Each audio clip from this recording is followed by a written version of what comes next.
Hey everyone, this is Jamela. I'm back again with an update on the nightmare on Heron Street. I'm just kidding, but it is another episode of living the lifestyle of the thrift and famous. So anyway, let's just go ahead and talk about this nightmare that we had on Heron Street. Before we begin, how about go ahead and click that subscribe button so you'll get all my videos. Now, let's move on to what I wanted to talk about today.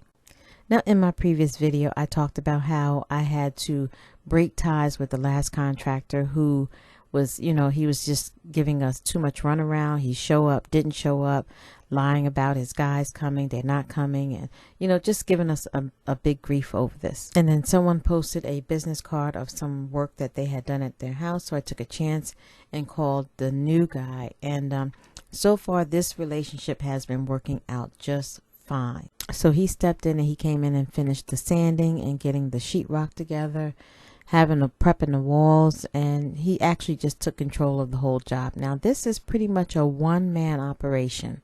And when he said he can have the house finished by the end of June, I was quite skeptical. But I have to admit that he is rolling along with this project.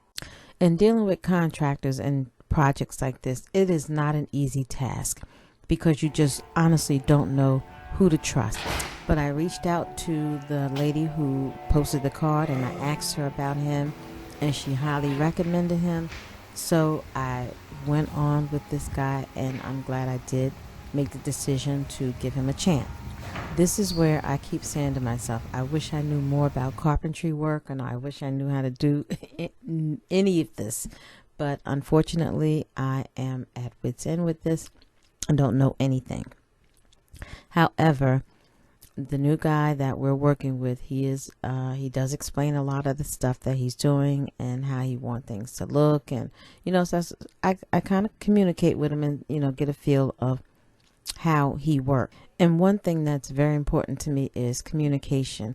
I feel as though you have to be in communication with the person who you're working with. I can't stand dealing business with anybody that phone always goes to voicemail, the phone is not on, you can't get in touch with them. It's very, very annoying, especially when you're supposed to have a business working relationship. And when there's money involved, it is extremely important. So as you can see, everything is rolling along with him, and I'm very pleased with how things are turning out. The walls are all painted white, the ceiling's painted white, and we have the new floor laid down. So it's moving along, and I'm thinking maybe by the middle of July everything will be ready. I'm not trying to rush everything because we still have some of the painting on the outside that needs to be done. But I'm so glad the floors are laid and everything is looking pretty much like a home. Now, I'm not sure whether we're going to rent it out or if we're just going to try to flip it and sell it. For some reason, I keep thinking I need to walk through the house with some burning sage and get the evil spirits out of it, because this house has been a real big pain in the ass for me.